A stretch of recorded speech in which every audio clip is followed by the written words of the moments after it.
Hello everyone, कैसे हैं आप सब। और आई होप कि आप सब ठीक होंगे। आज हम करने वाले हैं क्या, फरवरी का करंट अफेयर। ठीक है, इससे पहले हमने जनवरी का ऑलरेडी करंट अफेयर कंप्लीट कर लिया है ना। और ये इसका पर्पस ये है कि हम एफएसओ के लिए भी पूरी तरीके से करंट अफेयर को तैयार कर लें, है ना। और आप ऐसा नहीं है कि सिर्फ आप ये पढ़ो और आप कोई भी बुक नहीं लो, आपकी इच्छा है आप बुक ले लो। आपको बस क्या करना है, इसका फ़ायदा क्या है, ऐसा हो जाएगा कि जैसे आपने बुक ली है, ठीक है, बुक ली है, साथ में यदि आपको रिवाइज करना है तो आप इस वीडियो को देख सकते हैं, जिससे कि आपको रिवाइज हो जाएगा। ठीक है, क्या होता है कि हम बहुत बार ऐसा रहता है कि जितनी बार हम किसी भी लेक्चर को सुनते हैं तो उसमें याद हो जाता है हमें। ठीक है, तो ये उसके लिए हेल्पफुल रहेगा। और बहुत सारे बच्चों का अभी पेपर है ना, डेंटल सर्जन हुआ, असिस्टेंट मैनेजर हुआ, उनका पेपर है, तो उस पर्पज़ से ये वीडियो भी बनाया जा रहा है। ठीक है, ओके। वीडियो स्टार्ट करने से पहले मैं आपको इन्फॉर्मेशन दे दूं कि हमने टेस्ट सीरीज स्टार्ट की है, आप हो सके तो उसको भी ज्वाइन कर लीजिए, काफ़ी हेल्पफुल रहेगी, है ना। ओके, और हाँ, चैनल को भी सब्सक्राइब कर देना और साथ में टेलीग्राम पर भी जुड़ जाइए। ये पीडीएफ जो है मैं अपने टेलीग्राम चैनल पे दे दूँगी आप सभी को। ठीक है, ओके। पहला क्वेश्चन हम डिसाइड करते हैं। देखो, ये 51वें खजुराहो नृत्य हुए हैं, कहाँ पर हुए हैं, खजुराहो में ही हुए होंगे। लेकिन इसमें विशेष क्या है, पहली बात तो इस ग्रंथालय या संग्रहालय जहाँ पर ये नृत्य आयोजित किया जाता है उसको क्या नाम दे रहे हैं हम, आदिवर्ध संग्रहालय। ठीक है, अब ये जीके का भी क्वेश्चन है, नॉर्मली ऐसे भी पूछ लेता है कि आदिवर्ध संग्रहालय कहाँ पे है। ये खजुराहो नृत्य समारोह पूछे ना पूछे, इस प्रकार से भी पूछ लेता है। अब दूसरे प्रकार से कैसा क्वेश्चन पूछता है, वो ये पूछता है कि 51वें कौन से नंबर के खजुराहो नृत्य चल रहे हैं अभी करेंटली, तो 51वां हुआ है ना खजुराहो नृत्य समारोह। दो क्वेश्चन यहाँ से इस प्रकार से पूछे जाते हैं, एक संग्रहालय से पूछा जाता है, दूसरा देखो नाम सही है तो ये तो पता है कहाँ आयोजित किया जाएगा। ठीक है, अब पहली बार कब आयोजित किया गया था, तो 1975 में, है ना। सबसे पहला फैक्ट है कि 1975 में पहली बार आयोजित किया गया था। दूसरा कहाँ पर किया जाता है, तो आदिवर्ध संग्रहालय, जो कि कहाँ पर है, खजुराहो में। तीसरा ये है कि कौन से नंबर का था, 51। अब इसमें विशेष क्या है, वो ये है कि बच्चों को भी इस बार ऐड किया गया है, मतलब खजुराहो बाल नृत्य महोत्सव भी मनाया गया है। और बच्चों की एज क्या थी, 10 से 16 वर्ष के जो आयु के बच्चे हैं, उनके बीच की जो आयु है उनकी, वो बच्चे इन्होंने पार्टिसिपेट किया है इस खजुराहो नृत्य महोत्सव में। ठीक है, ये कर लिया हमने। ओके, अब हम इसके बाद कुछ और उत्सव देख लेंगे। देखो, हमने कुछ इंपॉर्टेंट देखे हैं, ऐसा नहीं है कि सारे के सारे पूरे छाप दिए यहीं पे, कुछ इंपॉर्टेंट है। देखो, जैसे मध्य प्रदेश टेक ग्रोथ जो है, आईटी कॉन्क्लेव कहाँ पर होने जा रहा है, इंदौर। देखो, मोस्टली जो उत्सव हैं वो होते हैं हमारी राजधानी में मध्य प्रदेश की, कहाँ पर, भोपाल में। लेकिन कुछ बहुत यूनिक हैं जो अलग अलग ज़िले में हो रहे हैं, उनको थोड़ा सा याद करके चलो, है ना। बहुत, जैसे मान लो कि 100 उत्सव हो रहे हैं हमारे मध्य प्रदेश में, तो ये इसकी पॉसिबिलिटी है कि कम से कम 89 या 90 उत्सव जो होंगे भोपाल में होंगे, और बाकी अलग अलग ज़िलों में, जैसे कि इंदौर, ग्वालियर, उज्जैन और फिर खजुराहो में होंगे। ठीक है, तो मेरा कहने का मतलब है जो यूनिक है उनको याद कर लो। अब क्या लिखा है, दूसरा है अर्धनाथ सम्मेलन जो हुआ है वो कहाँ पे, जबलपुर में हुआ है। विक्रम उत्सव, ये तो बहुत फेमस है और पूछा भी जा चुका है, तो ये उज्जैन में होगा, है ना। फिर लोकरंग समारोह का कौन सा उत्सव था, 40वां, जहाँ कहाँ पर हुआ है, भोपाल में। ठीक है, फिर राष्ट्रीय बाल विज्ञान कांग्रेस, एक काफ़ी इंपॉर्टेंट है, कहाँ पर हुआ है, हमारे भोपाल में ही। 100वां तानसेन सम्मान था और 300वां अहिल्याबाई सम्मान था। ठीक है, तो ये थोड़ा सा ये गिनती जो है यूनिक चल रही है। 100वां तानसेन सम्मान इम्पोर्टेंट है ना। और वैसे ही 51 खजुराहो सम्मेलन भी इम्पोर्टेंट है। अब ये तानसेन समारोह कहाँ पर होगा, ग्वालियर में। हमने इनके बारे में काफ़ी पढ़ा है। जैसे विक्रमोत्सव कहाँ मनाया जा रहा है, उज्जैन में, है ना, विक्रमादित्य द्वितीय के नाम पर। वैसे ही यहाँ पर तानसेन सम्मान वो सब पे बन जाएगा। ठीक है, फिर ग्लोबल इन्वेस्टर समिट कहाँ पे बनाई जा रही है, फरवरी में ही भोपाल में। हमें पता है इन्वेस्टर कौन सा देश बना है, जापान, है ना, ये भी हमने कहीं पढ़ लिया है। अब सेकंड क्वेश्चन को हम देखेंगे कि जो दतिया जिला है उसकी ग्राम पंचायत का क्या नाम है, भरोली। और एक ग्राम है, क्या नाम है उसका, हसापुर ग्राम। देखो, तीनों में से अलग पूछा जा सकता है, कि हो सकता है वो पंचायत का पूछ ले, तो पंचायत भी हमें याद रखनी है, क्या नाम है पंचायत का, भरोली। फिर ग्राम का नाम भी पूछ सकता है, ये हसा ग्राम, है ना, या फिर नॉर्मल वो ऊपर से ही पूछ ले कि दतिया जिला। ठीक है, तो पीएम जनमन जो बाल स्वच्छता अभियान था, उसके अंतर्गत जो धरती आवा ग्राम उत्कर्ष अभियान है, मतलब कि ये जो 2 अक्टूबर 2024 में स्टार्ट हुआ था, है ना, ये परियोजना, उसके अंतर्गत इस जिले को हमने जो है केंद्र सरकार ने चुना है। तो ये इम्पोर्टेंट है, और केंद्र की यदि ये योजना है तो उस दृष्टि से बहुत ही ज़्यादा इम्पोर्टेंट है। ठीक है, अब फिर 8वें हवाई अड्डे को सार्वजनिक रूप में अड्डा मतलब कि मान्यता मिली है, कौन सा है, ये दतिया। और अभी उन्होंने एक घोषणा भी कर दी है कि उज्जैन में भी हवाई अड्डा बनाने वाले हैं वो। ठीक है, तो 8वां तो हमें देख लिया, हमने ऑफिशियल हो गया, वो कौन सा है, दतिया। ठीक है, फिर इसके बाद जो केंद्र सरकार की कुसुम योजना है ना, उसमें हमारे मध्य प्रदेश का कौन सा स्थान है, सेकंड। कभी कभी ऐसा भी हो जाता है, हमने देखा सिकल सेल वाला कि सिकल सेल एनीमिया, या फिर जो हम आवास योजना, शहरी आवास योजना में भी हमारा मध्य प्रदेश पहले स्थान में था। इस प्रकार से पूछ लेते हैं कि केंद्र सरकार की इस पर्टिकुलर योजना में हमारे मध्य प्रदेश का कौन सा स्थान है। ठीक है, तो वो हमें याद रखना है। अब बहुत इंपॉर्टेंट क्वेश्चन जो है अब नेक्स्ट है ये 5th वाला कि दुग्ध उत्पादन में हमारा मध्य प्रदेश किस स्थान पर है। ओवरऑल देखें भारत में तो 3rd स्थान पर है। अब इसके अलावा दूसरा फैक्टर जो मोस्ट इंपॉर्टेंट है और जो आ भी चुका है अभी 2025 में, ये 2025 में असिस्टेंट प्रोफेसर फेज 1 में आया हुआ है जून में। ठीक है, इसमें पूछा था कि 2023-24 में दुग्ध में प्रति व्यक्ति को मतलब कि उपलब्धता कितनी है हमारे मध्य प्रदेश में। तो प्रति व्यक्ति उपलब्धता कितनी है, 652 ग्राम पर डे। ठीक है, समझ रहे हो, पर डे। तो ये जो है आपको याद रखना है, ये पूरे फैक्ट आपको याद रखने हैं। वैसे तो मैं आपको ये टेलीग्राम पर दे दूंगी, बट आपको स्टिल याद रखना है। अब 9 टाइगर रिजर्व है, कौन बनाया है, माधव नेशनल पार्क। ठीक है, फिर थोड़ा सा टाइम इसलिए लग गया क्योंकि इनको सिस्टमेटिक जमाना था, इसके साथ कुछ और न्यू जो फैक्ट है वो ऐड करने थे, जिससे कि आपको साथ साथ पता चलता जाए और जितनी बार आप उसको सुनोगे फिर धीरे धीरे याद होता जाएगा। ठीक है, ओके। देश का पहला जो मल्टी ग्लोबल स्किल पार्क है, देखो ग्लोबल स्किल पार्क के बारे में हमने कम से कम 3 से 4 बार हमारे PYQ में पढ़ लिया है। अब यहाँ पर ये फेब में 2025 में स्थापित हुआ था।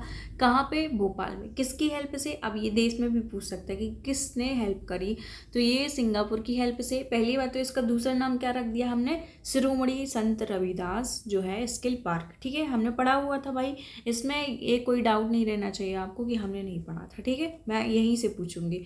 फिर पहला जो एजुकेशन डाटा सेंटर है वो कहाँ पर स्थापित हुआ है, वो भी भोपाल में हुआ है। तो भोपाल के हम कुछ फैक्ट याद कर रहे हैं साथ ही साथ, तो जिससे आप जितनी बार हम ये करंट अफेयर पढ़ेंगे, जैसे हम जनवरी मंथ का पढ़ेंगे, फिर फरवरी, फिर मार्च, फिर अप्रैल, है ना, तो ये चीज़ें ना बार बार जब रिपीट होंगी ना तो आपके कानों तक पहुँचेंगी, तो आपको कहीं ना कहीं वो चीज़ माइंड कर जाएगी। ठीक है, तो पहला एजुकेशन जो डाटा सेंटर है वो हमारे भारत में कहाँ, वो सॉरी प्रदेश में कहाँ पे, भोपाल में स्थापित हुआ। हमने पढ़ा था पिछली बार भी कि मोती जो महल था उसको शहरी जो संग्रहालय है, भोपाल शहर का शहरी संग्रहालय के रूप में उसको बिल्ड कर रहे हैं और डेवलप कर रहे हैं। ठीक है, बिटलैंड सिटी के नाम पर 2 जिलों को जोड़ा गया था, कौन कौन से, एक हमारा भोपाल था, एक हमारा उज्जैन था, तो ये 2 हो गए। ठीक है, यहीं पे मैंने छोटे से रूप में लिख दिया जिससे कि आपको मैं रिकॉल कर पाऊँ। ठीक है, विक्टिम फ्री महिला थाना ISO सर्टिफाइड इसको मिला है। ये कहाँ पर है विक्टिम फ्री महिला थाना, यहाँ पे भोपाल में। ठीक है, तो इसको ISO सर्टिफाइड मिला है। फिर वर्ल्ड रोड जो कॉन्क्लेव होने वाली है वो भी भोपाल में होगी। कब होगी, 2028 में। कहाँ पर होगी, भोपाल में। अब ये क्वेश्चन आ सकता है कि मध्य प्रदेश में जो वर्ल्ड रोड कॉन्क्लेव है या फिर कब मनाई जाएगी या फिर कब होगी, आयोजित होगी, तो 2028 में। दूसरा आ सकता है कि 2028 में जो वर्ल्ड रोड कॉन्क्लेव होने वाली है वो किस जिले में होगी, है ना। तो दोनों प्रकार से ये क्वेश्चन बन सकता है, इसीलिए यहाँ पे बता दिया मैंने आपको। श्री राम संग्रहालय भी बनने जा रहा है। देखो इस ऐसे कुछ थोड़े से क्वेश्चन कंफ्यूज होते हैं, जैसे श्री राम संग्रहालय जैसे पूछेगा तो हमें क्या आएगा, माइंड करेगा उज्जैन, या हो सकता है खजुराहो, है ना। हमें कुछ ऐसे धार्मिक स्थल याद आएंगे, इसीलिए ऐसे क्वेश्चन ना बार बार रटो। ठीक है, क्वेश्चन 8 को देखेंगे। देश का पहला यूनेस्को ग्लोबल जियो पार्क, है ना, वहाँ पे स्किल पार्क था, यहाँ पर जियो पार्क के रूप में विकसित किया जा रहा है। कौन सा, डायनासोर नेशनल पार्क। कहाँ पर है ये, धार में, है ना। देश का पहला यूनेस्को ग्लोबल जियो पार्क, है ना। अभी वो जबलपुर वाला अभी आएगा, देखो आगे देखेंगे हम। हाँ, अब धार की बात आई है तो धार से रिलेटेड हमने उस दिन भी पढ़ा था, पहला महिला इंडस्ट्रियल पार्क बन रहा है यहाँ पर। कहाँ पर, धार में। 3D डायनासोर म्यूजियम कहाँ बन रहा है, धार में। व्हीकल पार्क बन रहा है वो भी पीथमपुर कहाँ है, धार में, है ना। तो व्हीकल पार्क पहला जो महिला इंडस्ट्रियल पार्क है। 3D डायनासोर म्यूजियम कहाँ पर है, धार में ही, है ना। फिर देखो केवल महिलाओं द्वारा संचालित प्रदेश का पहला हैंडलूम कैफे, है ना, कहाँ पर है, ये अशोकनगर में है। बहुत इंपॉर्टेंट फैक्ट है, महिलाओं से रिलेटेड है ये फैक्ट और यूनिक है, तो बिल्कुल याद रखो। कहाँ पर बन रहा है, प्राणपुर में ही। केवल महिलाओं द्वारा संचालित प्रदेश का पहला हैंडलूम कैफे प्राणपुर में बन रहा है, अशोकनगर के प्राणपुर में। ठीक है, दूसरा फैक्ट जो है प्राणपुर से ये है कि देश का पहला हैंडलूम टूरिज्म विलेज हैंडलूम है ना, हैंडलूम टूरिज्म विलेज जो है वो भी कहाँ बन रहा है, प्राणपुर में। प्राणपुर कहाँ है, अशोकनगर में। ये थोड़ा सा याद रख के चलना है, ठीक है। फिर इसी से रिलेटेड क्या, टेक्सटाइल टूरिज्म विलेज की बात करेंगे जब हम, बहुत कंफ्यूजिंग पॉइंट है, आप एक बार अच्छे से लिख लो इनको, ठीक है। तो टेक्सटाइल जो टूरिज्म विलेज है वो कहाँ पर विकसित हो रहा है, महेश्वर खरगोन। अब महेश्वर खरगोन से आपको कुछ याद आ रहा होगा, सैली है ना। सैली के बारे में जब हमने देखा था पद्मश्री 2025 में, जो सैली हैं, सैली कुछ नाम है, आगे सरनेम नहीं याद आ रहा, तो उनको भी ये पद्मश्री मिला है। और वो भी बुनकरों को पुनर्जीवित करने के लिए उनकी सहायता या उन्होंने जो भी योगदान दिया उसके लिए उनको पद्मश्री मिला है, ठीक है। ओके, अब हम नेक्स्ट देखेंगे कि मध्य प्रदेश में प्रधानमंत्री मित्र मेगा टेक्सटाइल पार्क कहाँ पर स्थापित हो रहा है, ये भी धार में। तो काफ़ी इंपॉर्टेंट है, ये सब चीज़ें आपको याद ही करनी है। फिर रेडीमेड टेक्सटाइल स्किल सेंटर कहाँ पे, जबलपुर में। अब हम जबलपुर के बारे में थोड़ा सा देख लेंगे। पहली बात तो अभी 2025 की चीज़ें देखेंगे। 23 अगस्त 2025 को फ्लाईओवर का उद्घाटन हुआ था, उसका नाम क्या रखा गया है, वीरांगना रानी दुर्गावती फ्लाईओवर, ठीक है। ये इंपॉर्टेंट है कि नाम क्या रखा गया है। वैसे यदि जबलपुर के फ्लाईओवर की बात करेंगे तो उसका डॉक्टर अम्बेडकर, भीमराव अम्बेडकर के नाम से है। फिर इसकी लंबाई कितनी है, 7 किलोमीटर है ना। अब इसमें बस इतना ही याद रखना। फिर मदन महल की रानी दुर्गावती स्मारक स्थापित हुआ है जबलपुर में। जो मदन महल है वहाँ पर रानी दुर्गावती स्मारक स्थापित किया गया है। देश का पहला जो खिलौना बैंक है वो भी जबलपुर में अवस्थित है। लम्हेटा के बारे में बहुत बार क्वेश्चन बन गया है और इस बार भी बनेगा। देश का पहला जो जियोलॉजिकल पार्क है वो कहाँ पर बन रहा है, लम्हेटा, और जो कि कहाँ पर है, जबलपुर में, ठीक है। आई होप कि आपको बन रहा होगा। फिर 13 क्वेश्चन हम देखेंगे कि पहला जो टेक्सटाइल क्लस्टर है, देखो क्लस्टर और पार्क दोनों में अंतर है ना। तो क्लस्टर पूछा है तो कहाँ जाएंगे हम, बुरहानपुर में। बुरहानपुर में क्या प्रसिद्ध है, केले, ठीक है। थोड़ा सा याद रख के चलना है। तो देश का पहला हर घर जल जो प्रमाणित जिला भी है वो भी कहाँ पर है हमारा, कौन सा है, बुरहानपुर ही है ना। ये क्या है, देश का पहला हर घर जिला प्रमाणित जिला। और यदि हम राज्य की बात करेंगे तो गोवा आया था, ठीक है। अब 35वीं सशस्त्र पुलिस बल की बटालियन का नाम रानी दुर्गावती के नाम से रखा जाएगा, ये घोषणा की गई है ना। देश का पहला राज्य जहाँ पर महिलाओं को सिविल सेवा में रिजर्वेशन मिला है, कितने परसेंट, 35%। बहुत कहलाता है भाई 35%, समझ रहे हो। अब मैं रिजर्वेशन पे कुछ भी नहीं बोलना चाहूँगी। 16 क्वेश्चन ये देखो, गोविंदगढ़ जो रीवा है वहाँ पर केंद्र सरकार ने मध्य प्रदेश में वाइट टाइगर ब्रीडिंग सेंटर स्थापित करने की मंजूरी दी है, ठीक है। अब उससे रिलेटेड कुछ फैक्ट हैं, देखो। वाइट टाइगर से तो पहला जो वाइट टाइगर सफारी है वो कहाँ पे स्टार्ट करी गई थी, हमारे पूरे देश में पहली। तो ये कहाँ पे, मुकुंदपुर। पहले सतना में था बट अब सतना से मैहर भी बन गया, तो अब मैहर के अंतर्गत आ गया ये, ठीक है। फिर सेकंड देखेंगे हम, लोमड़ी संरक्षण केंद्र कहाँ पर खुला है, पहला ये है कहाँ पे, राला मंडल में। चीता सफारी कहाँ पर है, कूनू, शिवपुर में। मोहनिया सुरंग के बारे में जब हम बात करते हैं तो क्या है, 2.28 किलोमीटर में देख रहे हैं हम। तो मोहनिया सुरंग कहाँ पर है, रीवा में ही। कितनी है उसकी लंबाई याद करके चलनी है, तो 2.28 किलोमीटर है, ठीक है। ओके, फिर रामानुजाचार्य या फिर पाणिनि संस्कृत विश्वविद्यालय की स्थापना हुई। इको पार्क भी है यहाँ पर रीवा में ही, ठीक है। ये पढ़ लिया हमने। अब देश की पहली क्लोज डक्ट कान डायवर्शन परियोजना, ये क्या है, देखो अभी कुंभ लगेगा और कुंभ लगने वाला है कहाँ पर, उज्जैन में, ठीक है। तो वहाँ पे जो नदी है, नदी का जल भराव होना आवश्यक है ना, खाली तो रख नहीं सकते। तो इसमें क्या है, जो कान नदी है उसका क्या है, किस में मिलाया है, डस्ट इसमें। मतलब कि ये तो लोगों के ही कर्म है ना, उन लोग ही मतलब इसमें प्रदूषण करते हैं। तो ये प्रदूषण वाला जो नदी है किसी और नदी में मिक्स कर रहे हैं, जिससे कि वो जो पानी है, गंदा पानी, वहाँ पर ना पहुँचे। तो कौन सी नदी किसके साथ मिक्स कर रहे हैं, कान नदी है ना। क्षिप्रा की सहायक नदी है ये कान, पहली बार हमें पता चली। कान जो नदी है प्लस गंभीर नदी, इन दोनों को मिला के एक नहर बनाई जाएगी, जिसकी लंबाई कितनी होगी, 30 किलोमीटर, ठीक है। आई होप कि आपको समझ में आ रहा होगा। देश का पहला धार्मिक प्रतिमाओं वाला ब्रिज कहाँ बन रहा है, नर्मदा नदी पर। सिकल सेल उन्मूलन में ये जो सिकल सेल उन्मूलन, आपको पता होगा कि हमने 2047 तक इसको मुक्त करने की योजना बना रखी है। अब उसको मतलब कि योजना को क्रियान्वित करने में हमारा जो मध्य प्रदेश है वो पहले स्थान पर है ना। इतना आगे पहुंच गया, ठीक है। अब एक ट्रॉफी याद रखनी, एम.ए. चिदम्बरम ट्रॉफी, जो किससे रिलेटेड है, वो क्रिकेट से संबंधित है। तो 2023 और 24 का एम.ए. चिदम्बरम ट्रॉफी जो है किसको मिली है, विष्णु भारद्वाज को, ठीक है। ये याद करनी है। अब 21 क्वेश्चन हम देखेंगे। आचार्य श्री विद्यासागर स्मृति स्थल कहाँ पर स्थापित किया गया है? भोपाल में। ये छोटे छोटे जो आपको फैक्टर है ना पैनिक करेंगे, यही आपको बार बार रटने हैं और याद करने हैं, ठीक है, यही पूछे जाएंगे। मॉडल सेल की टूरिज्म में जो स्पोर्ट है वो कहाँ पर स्थापित किया गया है? मड़ई में। अब मड़ई कहाँ पर है? नर्मदापुरम में, ठीक है। उसके बाद अंडर-19 जो वुमेन वर्ल्ड कप जो 2025 में हुआ था, हैट्रिक विकेट लेने वाली पहली भारतीय खिलाड़ी कौन बन गई है? वैष्णवी शर्मा। अब ऐसा नहीं है कि पूरा ऐसे ही क्वेश्चन आ जाएगा, देखो आ भी सकता है कि ऐसा पूछ ले कि वो अंडर-19 जो हुई थी वुमेन वर्ल्ड कप 2025 का, उसमें हैट्रिक ली थी किसने? इस प्रकार का भी क्वेश्चन आ सकता है। या फिर किया आएगा कि वैष्णवी शर्मा किस खेल से संबंधित है, तो हमें पता चल गया ये क्रिकेट से संबंधित है। दूसरा ये क्वेश्चन आ सकता है कि वो किस जिले से संबंधित है, तो ये ग्वालियर जिले से संबंधित होंगी। फिर सेल्फ क्लिक अभियान जो 2025 में किया गया था वो पुलिस विभाग द्वारा स्टार्ट किया गया था। थोड़े से विभाग याद कर रखना है, ठीक है, मैंने बोला था आपसे।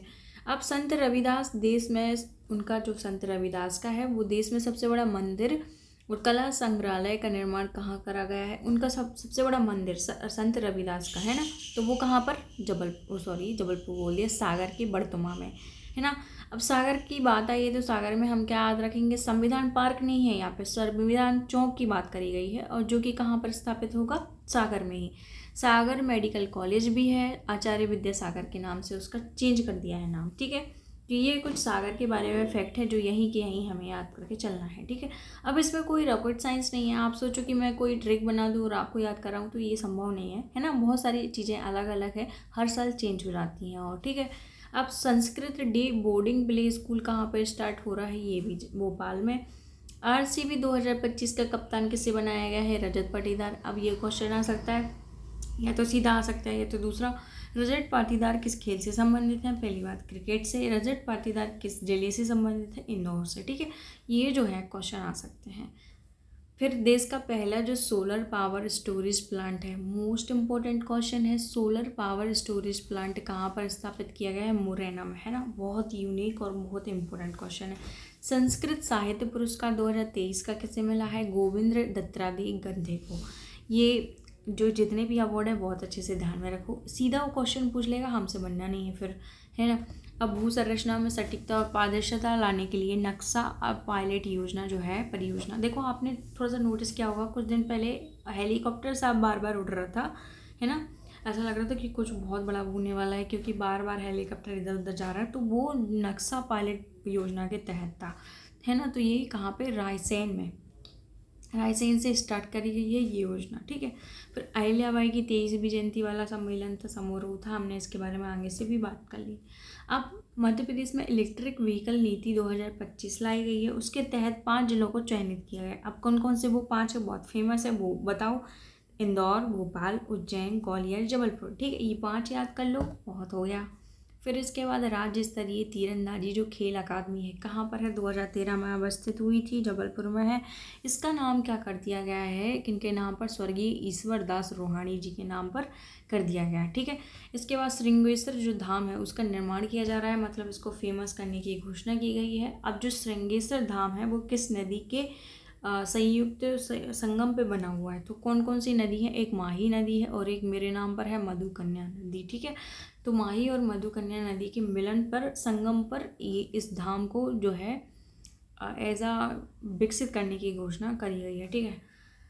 हाँ, तो अब ये MP का सबसे लंबा सड़क पुल सिंध नदी से है। सेकंड वाला कहाँ पर है? तवा नदी पर है। फिर केबल ब्रिज सबसे बड़ा हमारे मध्य प्रदेश में कहाँ है? जबलपुर में। डबल डेकर ब्रिज कहाँ है? इंदौर में। कुछ ऐसे बात की गई है। देखो यहाँ हमारा करंट अफेयर करने का उद्देश्य ये है कि आप इसको नोट डाउन कर लें, ज़्यादा से ज़्यादा याद करें इसको, ठीक है। ऐसा कुछ नहीं है, बाकी करंट अफेयर आप खुद से भी पढ़ सकते हैं, लेकिन मेरा बस एक प्रयास है। और ये जो करंट अफेयर है हर जगह आपको मिल जाएंगे, ठीक है। बुक में आपको एज इट इज़ मिल जाएंगे, मैंने बस उनका संकलन किया है एक जगह पर, ठीक है। मैंने इसके लिए यूट्यूब की भी सहायता ली, हर चीज़ की सहायता ली है। ऐसी कोई बात नहीं है कि बहुत होशियार हैं ये वो। तो ये था हमारा फरवरी का करंट अफेयर। आई होप कि आपको पसंद आया होगा, और इसकी PDF मैं टेलीग्राम पे सेंड कर दूँगी, ठीक है। फिर मिलते हैं किसी नए लेक्चर के साथ, तब तक के लिए धन्यवाद।